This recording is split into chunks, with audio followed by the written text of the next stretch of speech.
Hi everyone, welcome back to my channel. నా ఛానల్కి స్వాగతం. రీసెంట్గా నేను ఐఐటి మద్రాస్లో ఒక టాక్ కోసం అని చెప్పి వెళ్ళాను. అక్కడ ఒక డ్రాగ్ పర్ఫార్మెన్స్ ఇంకా టాక్ చేయడం జరిగింది. సో వైజాగ్ నుంచి నేను చెన్నై వెళ్ళడం జరిగింది. It was a long flight. After that, I stayed in IIT Madras for a day and I have given a talk as well as a performance on drag. So, ee vlog meeku a talking a performance kosam maatladutundi. So, this is the wonderful scenario of IIT Madras. I stayed in a guest house and the talk started at 5 o'clock. This is how it happened. Mics never turn on in the right time actually. Hi everyone, how are you? It's not good enough. Yeah, that's how you talk with a drag queen who is always loud. Hi, my name is Sas and I'm a drag artist from Hyderabad. And thank you so much all of you to kind of be here to witness this little bit small act where I'll talk about drag and then we would have more of a conversation about what exactly I do and why exactly I'm here in its entirety. So before that, I started drag in 2019 and since then I've been performing drag in my own way and I've been performing in colleges, especially interacting with people like you. And I also was a time when I was sitting in those spaces and looking out for queer people, queer artists present their work, and it's really awesome to see that spaces are moving. Okay. That's right. The spaces are moving. I think that is something which really happened. That is also my voice, by the way, just kind of came through. Can't hear. My voice is everywhere. Great. So, how many of you have seen drag for the first time? Please raise your hands. Not I think. Are you serious? Yeah. You have seen for the first time. Like first time as in first time. Okay. If I bow, my name is Mamata Banerjee, okay? Or whatever the name you can call. But having said that, I hope you will like it and then I will kind of respond to your questions and answers. So this is a piece called as 100 Years of Drag. It's a 15-minute piece where I try to blend in and bring in ideas of how drag has been there in India for a long time and celebrating some of the artists which we don't know started the entire shenanigans of drag, which is also an intersection from class, caste, space where we kind of interline and bring into conversations. So without any further ado, let me present to you 100 Years of Drag.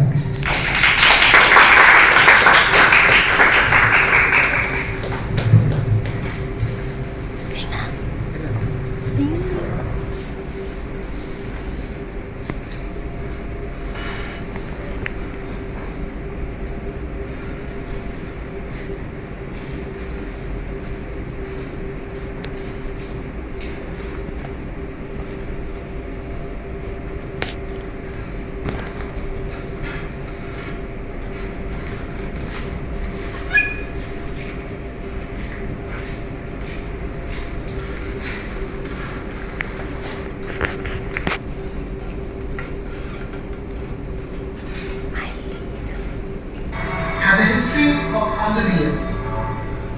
By this performance, I would like to take you through the 100 years of history. Starting with Vanavil, the father, female impersonation, the father is black, from the Mahatma. Here comes Vanavil, who laid the foundation of ancient Indian theatre as Indian impersonation.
As a part of female impersonation.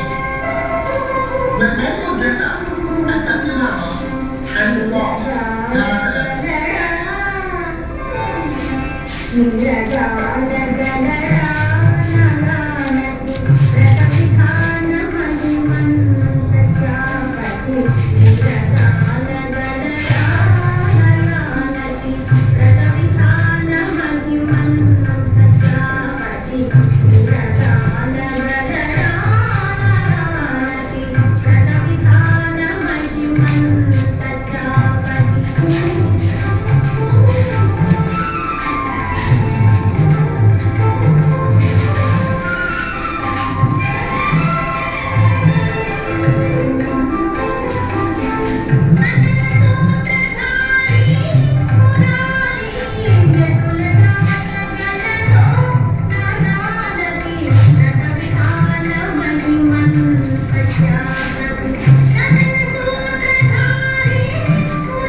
and witness to the Kharagpur. सखी सैया तो खूब ही कमात है महंगाई डाल खाए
Became the first drag queen to be on a Bollywood movie.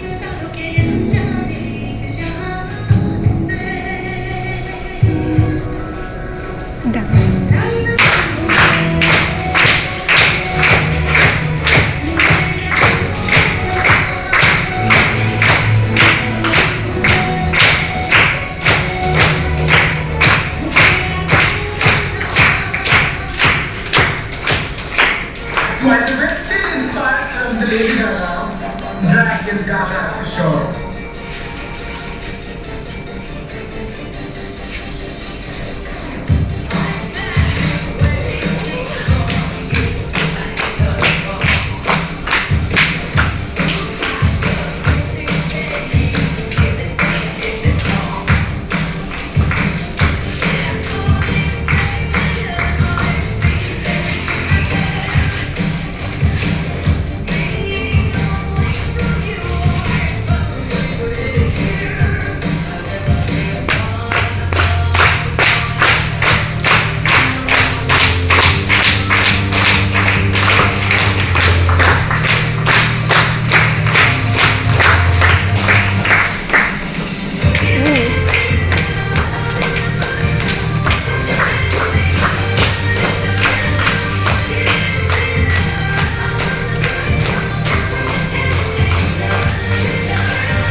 ఎందుకంటే ఇండియాలో డ్రాగ్ త్వరలో ఇద్దరు drag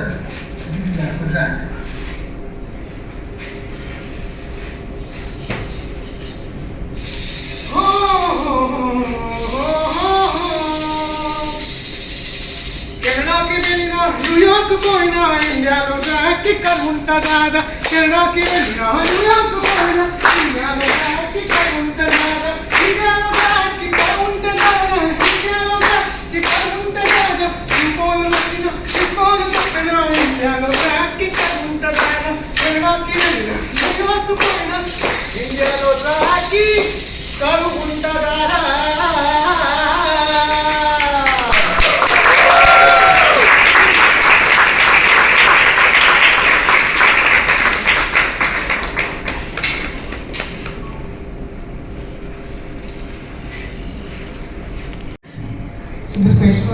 deliberately for you all to respond back. So let me ask you once again, make me as confused as I am. Which wig is better? Black one. This one. There are two this ones. Please raise your hand for the black one. Okay. For the brown ones. We have a very racist actually. We are calling black ones, yellow ones, brown ones. How about this one? Yay! Happy couture. Any questions you would like to ask me or you would like to know? How did you discover that you have, like, you want to do this, like, you want to start performing like this? Yeah, so this is a very good question. Actually, I was trained in classical dance. I'm not tell which form, but as practicing it for a while since at the age of 12, because I had access to it. I was from a privileged background, and I was able to kind of go ahead and access the art form, pay to learn the art form. So I wasn't that kind of a bubble. I was a very expressive child since the beginning. But having said that, whenever I was on stage, it was always this question of what is the boundary of any kind of an art, or where the boundary can kind of go off, especially if I'm creating a boundary for myself in that particular art with my gender. So it was very kind of a situation where I couldn't present myself with what the standards of the people expect me. They want to see me as a male dancer. They want to see me in the form of a particular space or particular shape. And these things were not catering to what as an inner person I was. And that's the same time I was also trying to figure out my sexuality and gender, which is also, because you have an access to art, you would be able to question yourself, your art, your practice, and somewhere or the other you are able to kind of analyze if it's right or if it's wrong. So I started questioning my gender, my sexuality, and then I realized that it's very important for gender queer people or people who are queer or from the LGBT community to bring their authentic stories as well as their authentic self to the form of art, which we all kind of do. Having said that, when I went back to my LGBT community and said, like, what is the art form which we all do? We don't know. There's not a single art form because we never nurtured as a community particular art form. And thank goodness drag came in one or the other way. I learned about drag. I thought like this is something which has been there since the beginning or the inception of queer rights movement till now. And what is the one thing which is stopping me is my inhibitions or my boundaries with gender, which I was hesitant to kind of put across. So one fine day I decided if I can't do it, I should not be questioning others as well. So I need to take a first step. I come from a city called as Hyderabad. How many of you been to Hyderabad? Okay, great. How many of you have never been to Hyderabad? Better you come.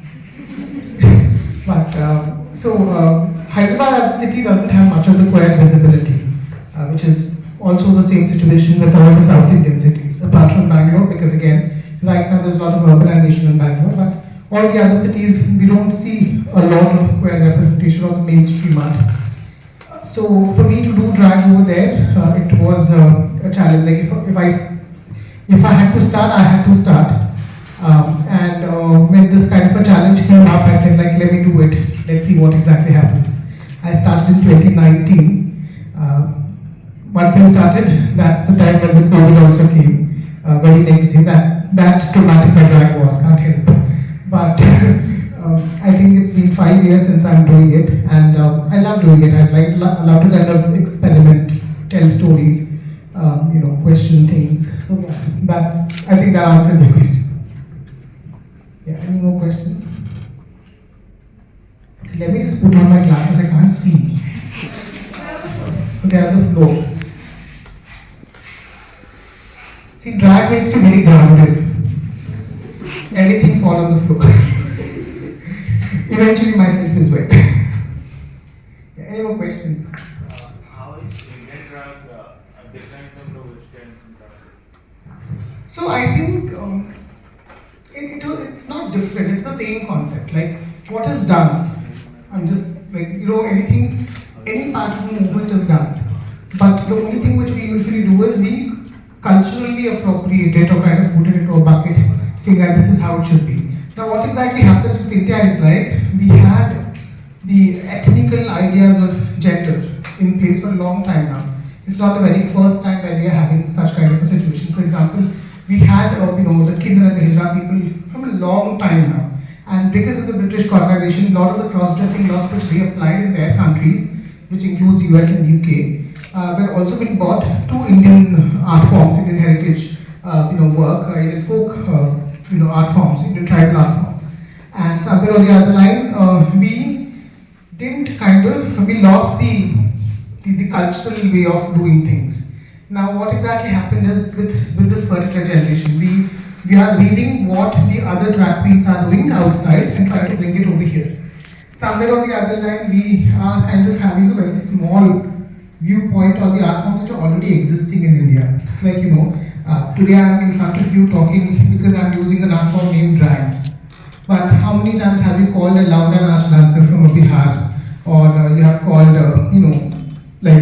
people who are doing Terakuttu in Kerala and Tamil Nadu and, having a conversation. We don't call them because somewhere on the other line, the language becomes a barrier. The idea of versatility which kind of comes with any kind of an art form puts it into pedestry.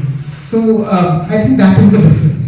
And somewhere on the other time, if we are using these words, now I just spoke to you, I gave you two distinctive drag forms which are there in India, which is Lauda Nach and Terakuttu. So you would go back and learn about it, research about it. You see something, you tell it to 10 or 15 people. Somewhere on the other lines, we are able to rebring the entire Indian style of art form. So I think that's how the major difference is. We are more culturally oriented, it's more specific groups. We are more inclusive than what the Western, idea of drag is. Because it's somewhere on the other line, which is just a cherry which they picked it up from a wholesome cake from India. And the wholesome cake is kind of rotting and need to kind of eat everything up. Any more questions? I have a question. You mentioned that you express stories through that. What is your favorite story so far? Okay, this is a very interesting question. So this is something which I'm yet to produce or create a piece out of. It's a very short story. The story is it's called as a nano story, and it's written by some Telugu writer very recently. The story is called as Gulabi. There was a king who bought some seeds of gulabi, which is flower, and sows it in his garden. He kind of pours little water every day. First, he was very disappointed that as and when he's pouring the water, the plant is not growing at all. But slowly and steadily, he has the patience.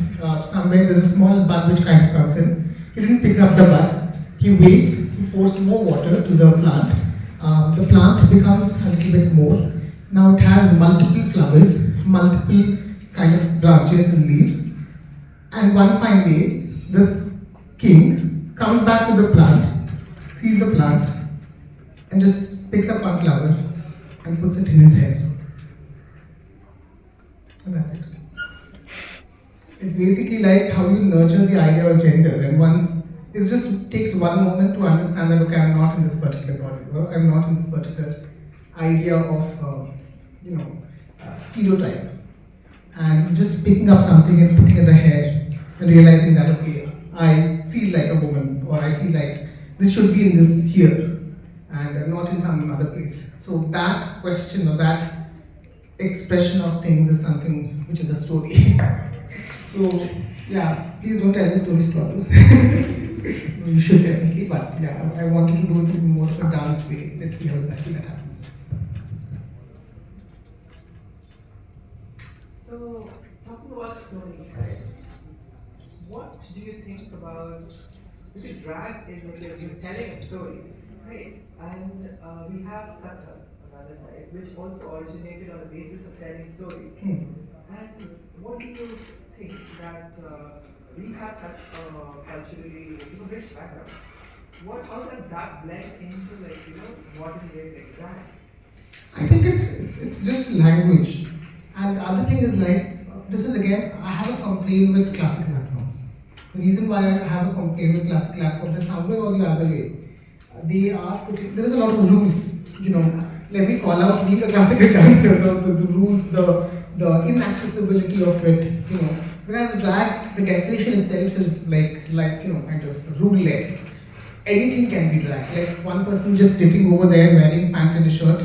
Like all of you who are sitting right in front of me are all drag artists. Because somewhere or the other line, you walk out of your door, you want to be seen in a certain way, and you're creating that image of your own and walking out. So there's no difference between what you are doing and what I am doing. The only thing is I'm trying to make that entire aspect of doing it deliberate or more of a, I would say, smack on the face, so that people know the reality of gender. So that's the only thing. Now what exactly happens with classical dance is once we put in this rule sets, somewhere or the other the storytelling aspect becomes same. Time and time again, people or dancers of my generation have been questioning the entire intent of why we have to talk about a soaring heroine waiting for a hero to kind of come and rescue. Why can't that be a hero? Why can't the heroine rescue herself? So all these kind of counter questions, somewhere or the other way, is not much happening within the dance circuit. But storytelling aspect can be very vivid. I know a lot of drag artists who pull out, Kathak performances, even if they haven't learned across a guru or a parampara or a class, but just by seeing it, just by watching a Madhuri Dixit film and then trying to copy the moves. Here what we are trying to do is, okay, this is something which is not learned from a guru, so it's not correct. Whereas this is something which I learned from a specific guru or some kind of early age, so this is correct. So these rule sets, these divisions are something which somewhere or the other line kills the entire process of storytelling, which is also not exclusive for drag. Even drag, there is a lot of this, like a RuPaul's Drag Race, the queen should be a certain way, you should wear heels. This is the first time I'm dancing on this particular damn heels and my legs are actually swollen. I'm talking about gender stereotypes and I'm wearing shoes, just to kind of check that box of gender stereotypes. So that is how the delusions of, stories are, like delusions of an art form is. So once we uncheck it, once we say that, let the stories be stories, and let us use the vocabulary than that of the aesthetic. So I can use a classical dance vocabulary and not call it classical, I don't need the tag, but still tell the story. Somewhere on the other line, that makes it more easier for people to access and learn as well. So I think it's just a process. Any more questions? So, it has already evolved and it has seen so many stages. It started as storytelling, then it got into a religious phase, and then it came and Mughals came in, and again it changed form. And why stop at this one point where okay, now it's that. It is anything. It's a constant anything. So why put a boundary? They did not put boundaries when it originated. So many different forms. So I believe that storytelling cannot constrain this small space which it is. So I guess after it was forgotten, right? Then once they really embraced it, they just put it in a box. It was never in a box. Even before. It wasn't a constant activity. Because once it was forgotten, now we are suddenly putting it in, yeah, you can't do this, you can't do that. And why we are doing it is also to kind of learn that we want to create a brand identity out of an art form and not something for, by the end of it, it's all about intent. Anything is of an intent. Me expressing my gender, me not expressing my gender, me performing a certain thing, me not performing a certain, everything is for an intent. Me accepting a person, me not accepting a person as well. Now, when this intent of me is to kind of gain, copyright of a particular art form. Tomorrow, if I'm saying that this is a piece which I have done, nobody should do it, which is bullshit. If I'm doing that, I'm killing the art form, I'm putting that into a box. So, people are being a little bit selfish, and we need disruptors in every space. Every space needs a disruptor to kind of wake us. Just like my alarm, which woke up today 3 a.m. in the morning, and ensure that okay, we are charged up. We can question that. Any questions? I see that part very silent. I'm not focusing on it. Any questions? What are the challenges for you to start drag in a city like Hyderabad where you just new to drugs and especially in the times of COVID? Yeah, so I think the major challenge was to kind of educate people on drag. They have a very bad impression. We see something and we say that, okay, everything would be like that. We see a trans person, on somebody who's struggling through their entire life. We just see one part of them and say that, okay, we do this. So all trans persons will do this. We are as a person very kind of judgmental. So when I went back to, when I stopped classical dance and I said like, I don't want to do this, I want to do drag. People actually kind of got back to me saying that, why are you doing it? Why are you kind of self-sabotaging yourself? What is this, cacophony, like it's very vulgar, it's very exposing, it's very kind of, sexual. And I was not given spaces. So I still remember I went around 21 to 30 cafes, like theaters as well as, clubs, seeking for an opportunity to perform. Like, unless and until you see it, how will you know that, okay, this is there or this is not there? And I never got. I was so frustrated one day, and I was sitting in the same cafe. What the cafe is called as Vannam, which is right now closed. Sitting very frustrated, very kind of, like I was performing in all these spaces as a classical dancer, but right now just to kind of experiment, they're not allowing me anything, and I was having a gigantic about things. That cafe owner, whose cafe was not running actually, so she said like, okay, mine is anyways in loss, so why can't you do this? And if it works for both of us. If it not works, there's no harm as well. It was very small space as well. It's like, half of the room. And then it could majorly fit not more than 20 people. The first day when we said that, this is the event which we want to do, more than 200 people came just for curiosity to know what exactly is happening. The space was full, there was glass doors, people were kind of peeping out from the glass doors. And there were rumors that, there's some illegal activity happening in the cafe as well. I don't know what exactly that meant. Hence, there were people from the police as well who kind of came and was trying to see what exactly is happening. They sat down, they saw the entire performance. They saw it was not alone, and there were other people who were performing with me as well. I go in gangs, so I said like, let's do it together. So when I performed there, that's the time that they realized. Like even today, it's not something where I can rely on. I'm a software employee. I work, in 9 to 6 shift. And then I do this for passion. I can't rely completely on this for monetary gain. I can't turn it into a profession. Because somewhere on the other line, unless I am being connected with an organization or a club, unless there's somebody who's pouring money, this art form is very kind of resistant in its own nature. And if I'm also selling out for those things, I can't do what I love to do. So one of the best part is like this entire anger of rejection, entire anger of misunderstanding about an art form helps you in channelizing it in a far more better way. I started doing busking in drag in Hyderabad, which is basically like walking into a park and just trying to sing in full drag, and people are kind of coming, somebody are hurling, their children who are kind of coming saying hi, hello, taking pictures. Somewhere or the other it helped. It helped me to kind of get the kind of attention which we want in the society, and eventually helped me in putting this into spaces which is very required. So I think that is how I try to look it in the way, and still I am also in the same particular point system where trying to bring more access to Hyderabad, trying to bring more access to spaces. I'm not sure, you might be very much surprised, but there are 3 to 4 drag artists in Chennai who are performing constantly in small pockets of an event. So these are again major cities, but we don't have establishments to express. So I think those are the challenges which every city drag queens are having. Hopefully it will change once we find a better way of commercializing art form without putting it in the box again and ensuring that it's accessible to everybody.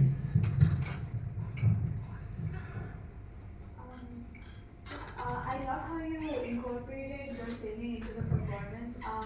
Is it like a personal touch that you do for all your performances, or is it something that is part of this particular piece? No, this was a part of the particular play, but I also sing. I'm a folk singer as well. I try to sound like a singer because I have a very husky voice. Having said that, I love songs as well. Like I think that helps me in. So these are the songs which I have sang today. It's already an existing folk tune of Telugu, and I just rewrote it in queer verbatim so that it helps us connect a story. We can tell the story. So similarly, I have written a song which is about bisexual people because in Telugu cultural space or even in Telugu literacy space, people don't have a word for bisexuals and people don't understand what's the difference, what is a bisexual label altogether. And being a bisexual myself, I thought it's very important for me to say. So I wrote a song which is called as Bisexual Vannam. I can sing 2 lines for you. It says, Bye bye hey, bisexual Vannam, bisexuality boring kade Vannam, bisexuality boring kade Vannam. Itu abbai, atu ammai, itu abbai, atu ammai. ఇద్దరికి నువ్వు సైతే రవణమ్మ, ఇద్దరికి నువ్వు సైతే రవణమ్మ. ఇటు శిశు అటు trans, ఇటు శిశు అటు ట్రాన్సు. ఇద్దరితో డూయట్ పాడే రవణమ్మ, ఇద్దరితో డూయట్ పాడే Ravanamma. It's a fun thing to kind of sing. And cis people don't understand that. That's okay. It's like that is what the reason of folk song, it connects you. People who doesn't know Telugu as well are able to connect because again I'm using English words, I'm smart. But with that I also wanted to ensure that I'm trying to educate that this is how it is.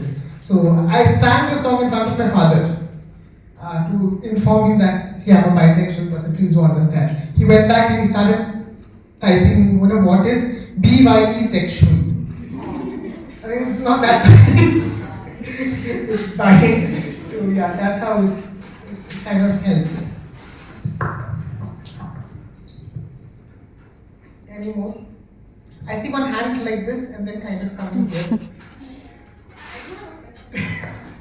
wanted to ask what are your perspectives on the drag scene in India and what are your expectations from it? And secondly, do you have any role model who you consider as a motivation? Who may have inspired you to perform drag? Yeah.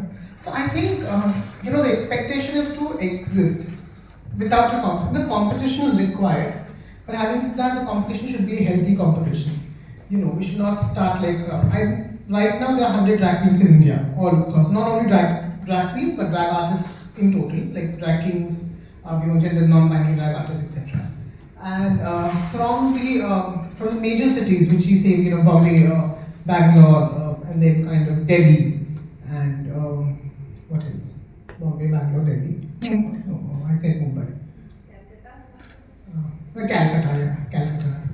But Calcutta, these 4 spaces, which are major establishments, now they have a club which runs for 24/7, where they employ drag queens, and there's a long, way of they pay for the performances, and it's a very good established structure.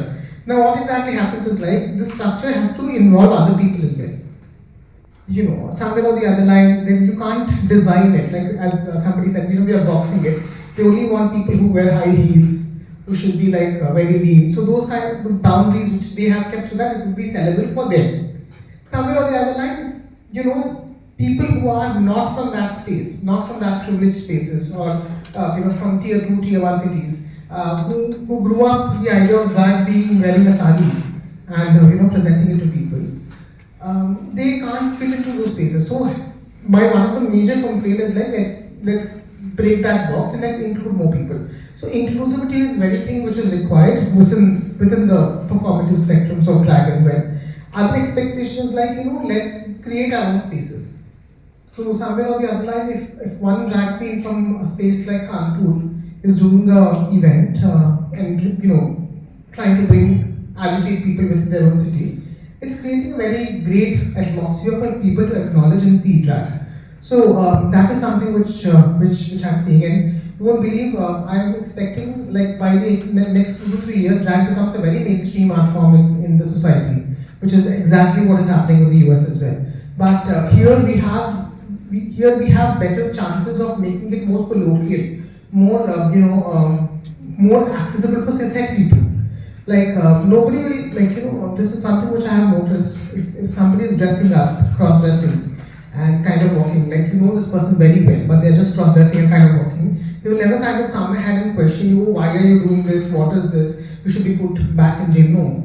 People will try to understand, they will try to create their own story. Oh, is it for a religious puja, or is it like you like it, or is it for a fancy dress competition? Is it for a stand-up show or reality show? So they have their own reasons which they give. In India, I'm talking about. So somewhere this gives us a mentality check. Oh, okay, they are not phobic of somebody is dressing. They're phobic if I say that I'm a trans person, but they're not phobic of what I'm wearing. So if that's the mentality, it's a very great space for us to tap it and tell them that we educate our extended society that there is a lot of things which we need to change in the society, and this art form will help you in making it more accessible, more understanding of sexuality and gender. So in India, majority of the drag performers, not the English word drag performers, but who regionally does the concept of drag, are also cishet men. So we have more cishet men cross-dressing than that of like queer persons. So that is something which we should be always proud about and see that as an opportunity to bridge. So I think that is what I'm seeing it. What was the second question? Sorry. Any inspirational? Inspiration, yeah. I seek inspiration from my first inspiration for drag was definitely my somebody from my family. So we do something called as Bhagavatam Mela, which is basically like every city in South India, Andhra Pradesh and Telangana, they have a family which performs dramas, like the street plays like that. Something which you also in Bengal you see Jatra or Tamasha in Maharashtra, so which is more like that in Andhra. It's called as Bhagavatam Mela, and my entire family was doing that for a while. And my grandfather used to play always the Draupadi or the Sita. So I relate to that. Like I see him as one kind of an inspiration. And then when I kind of look back right now, I have, I'm very much kind of awed by this wonderful drag artist called as Karim Kulchandani. Their drag name is Lahore, Rajasthan. So they're right now not in India but outside. But they are a professor at Tufts University, teaches gender sexuality in full drag. So that is a very kind of space which really helps me in a far more better way. There are performers like Sushant Digvijaykar, which is you might be knowing, like they're a very popular person. So they are somebody whom I seek inspiration from as well. And I'm also seeking inspiration from people who are creating something new. Like every drag artist has their own style. So some styles are very interesting. So I think I try to follow them and try to kind of adapt, see, learn. So it's very evolving space. So I seek inspiration from anything and everything which can help me in transforming my space. And that should be it. Like, we should not idealize it, but we should just get inspired from it. Any more questions? Okay, thank you so much. You have a question over it. Thank you. Go ahead.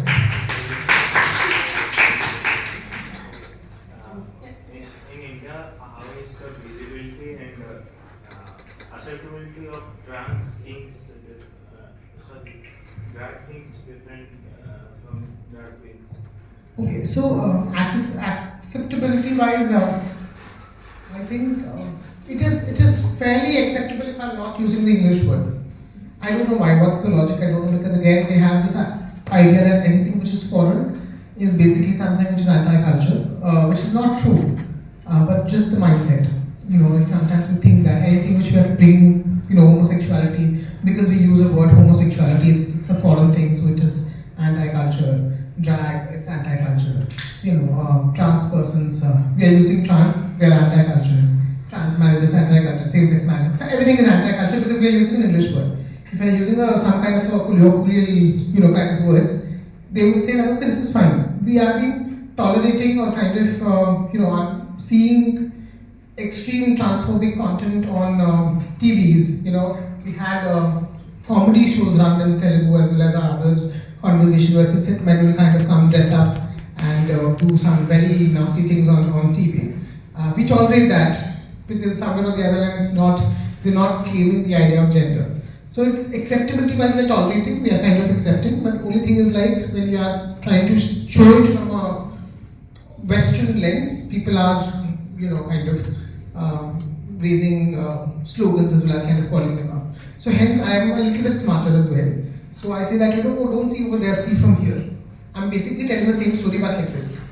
So it's like, see it from the perspective of India, and somewhere on the other hand you'll be able to accept it in a far more better way. And it's evolving within the setup, I think, slowly and steadily. If I'm coming from Hyderabad to this particular college and trying to perform all in front of all of you, it definitely is evolving. This was not something which was happening for the past 5 or 6 years. So give a round of applause for all of yourself. So I think it's definitely evolving, it will evolve as well. While this is evolving, I also want all of you to take part in it as well. Go tell 10 or 15 friends about drag. Watch a movie which is related to drag, or follow your local drag artist in LinkedIn, or not LinkedIn, Instagram, or any other social kind of platform. The local drag artist would not be recognized if you're kind of going and following in LinkedIn. I have a boy face in my LinkedIn. My manager will be shocked if they see it like this. But, so that is something which is really interesting. So you become the change. You take the onus, and you are all responsible for the drag future now. So go and tell it to 10 or 15 people. Ask them to watch movies. Ask them to follow drag artists in India. And somewhere or the other line, we'll see more people. We are seeing more drag queens, more drag artists. Somebody from your college who would like to self-express themselves, you would be the one who should be supporting it, not me. I'm sitting in my office. So be that change, and I think it would be a lovely ride from there. Post the talk, I met two wonderful drag artists from Chennai, and I had really enjoyed this entire conversation. It was really proud to be a part of IIT Chennai. Thank you so much for watching, and have a great day.